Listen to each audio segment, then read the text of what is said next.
Hi, Jacob. Thank you so much for coming along today. It's my pleasure. I'm very intrigued about what a tea meditation entails exactly. Well, it's very simple, really. I think the first thing you need to keep in mind is that it is mostly about leaving everything that you have been thinking or worrying about today to one side. Really focus on the present moment. It sounds great. I certainly don't know very much about tea and I'm keen to get started. But before you go into more detail, can I ask you what your favourite kind of tea is? Well, I think the kind of tea we are going to have today is my favourite.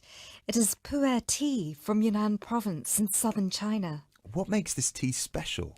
Pu'er is a dark tea. The regions of Yunnan, the north of Vietnam and Laos, have one of the best climates for growing tea in the world. Pu'er is a post-fermented tea. Oh, what is a post-fermented tea exactly? It is a tea that has undergone a period of aging in the open air. They age the tea for days, even years. The exposure to humidity and oxygen help to oxidize the tea leaves and encourage fermentation. This changes the smell of the tea and also removes a lot of bitterness from the taste. It sounds similar to the process of aging wine. The process is different, but the effect of aging on the taste is certainly similar. Does this mean the tea can be quite expensive? Absolutely. It can be very expensive. The tea is usually pressed into balls or cakes and sold. At one time, only tea enthusiasts cared about buying these cakes, but now many people have realized that they are an investment, and so buy them like they would buy gold, because the price goes up a lot over time. You now have 30 seconds to look at questions 25 to 26.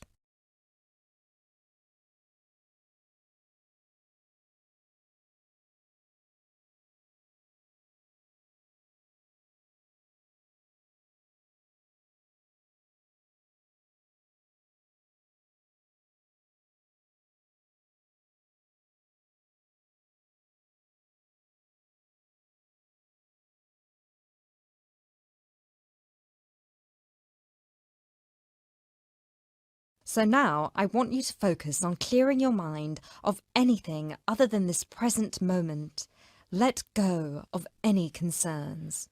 Okay, one slight problem. I will need to record our conversation and I will need to take notes for the article. I plan to write about this for my newspaper. Is that okay? Oh yes, of course. Whatever you need. Thank you. I'll try to keep my notes to a minimum. Good. So, where was I? Oh yes, I think very few people really appreciate the complexity and variety of tea that exists in the world. Right, most people are maybe like me and just use tea bags.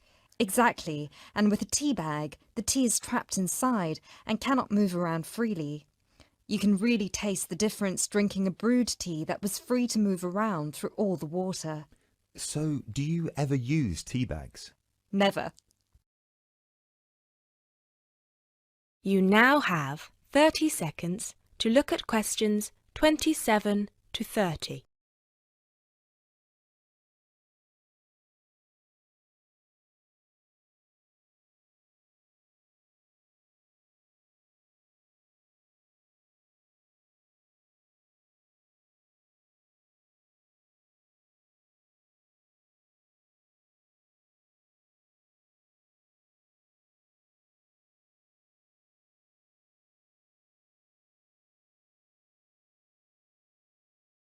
There are many different kinds of tea: white, yellow, black, green, oolong, matcha, herbal and many others. Each one has its own unique properties.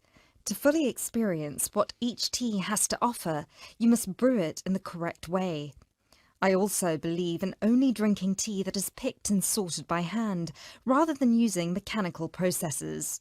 Although it takes more time, the tea made by hand is so much better that it leads to an increase in the tea sales. But in that case, surely if there is more interest in the tea, and with the time-intensive farming process, this means there could be shortages because the demand is higher than the ability to produce it. There were shortages for a while, but then an artificial fermentation process was developed in the 1970s, which helped to speed up the fermentation times. As I mentioned, this process has an aging effect on the taste of pu'er tea that is very similar to the effect on the taste of wine that you get from that fermentation process, though for pu'er tea today, we're talking about that artificial process. How can they do this artificially? The farmers gather the tea leaves into a big pile, then cover it with a large sheet or tarp. They spray water on the tea every now and then, and therefore fermentation happens faster.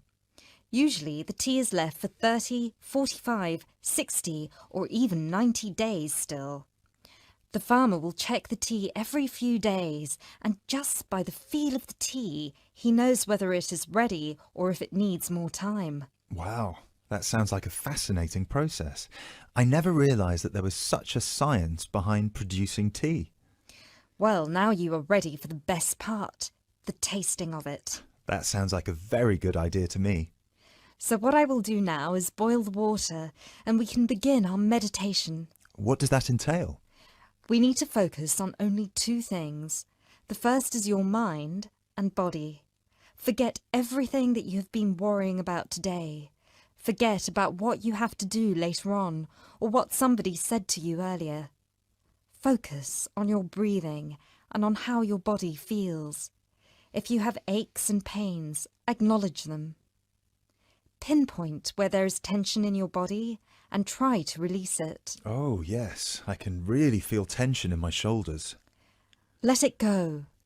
Close your eyes if that helps. Take deep breaths in and out. Soon we will drink the tea.